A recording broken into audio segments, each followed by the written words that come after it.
हाथरस में भारतीय जनता पार्टी ने आपातकाल की 50वीं वर्षगांठ के अवसर पर एक सेमिनार का आयोजन किया, जिसमें आपातकाल को भारतीय लोकतंत्र के इतिहास का काला अध्याय बताते हुए कांग्रेस पार्टी की कड़ी आलोचना की गई।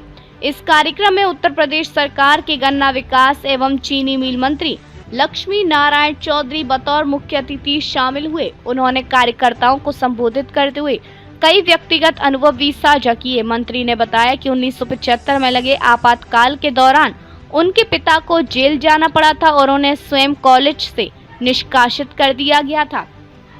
उन्होंने कहा कि उस समय झूठे मुकदमों में लोगों को फंसाया गया, बोलने की आजादी खत्म कर दी गई थी।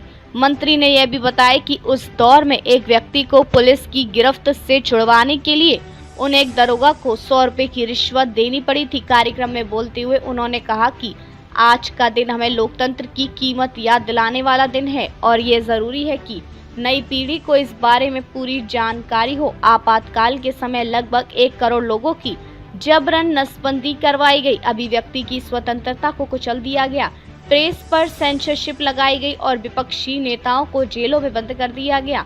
उन्होंने कहा कि कांग्रेस पर तीखा हमला बोलते हुए मंत्री ने कहा कि कांग्रेस का डीएनए ही लोकतंत्र विरोधी है। उस पार्टी ने संविधान की हत्या की, अब वही पार्टी संविधान की दुहाई दे रही है। क्या उन्होंने अपना संविधान बदल लिया है? मंत्री ने सवाल करते हुए कांग्रेस को उसकी ऐतिहासिक भूमिका की याद दिलाई और कहा कि वर्तमान समय में विपक्ष का संविधान की बात करना विरोधाभास है। मंत्री लक्ष्मी नारायण चौधरी ने इस अवसर पर मथुरा वृंदावन कॉरिडोर को लेकर उठे विवाद पर भी अपनी बात रखी। उन्होंने स्पष्ट किया कि मंदिर का कोई सरकारीकरण नहीं किया जा रहा है, बल्कि जो जमीन अधिग्रहित की जाएगी वह बांके बिहारी मंदिर ट्रस्ट से ही खरीदी जाएगी। ट्रस्टी उस जमीन का मालिक रहेगा, सरकार नहीं। उन्होंने कहा कि मंदिरों में जो सेवा परंपरा वर्षों से चल रही है उसमें कोई बदलाव नहीं होगा। सरकार केवल विकास कार्य करेगी, मंदिरों की धार्मिक प्रकृति से कोई छेड़छाड़ नहीं होगी।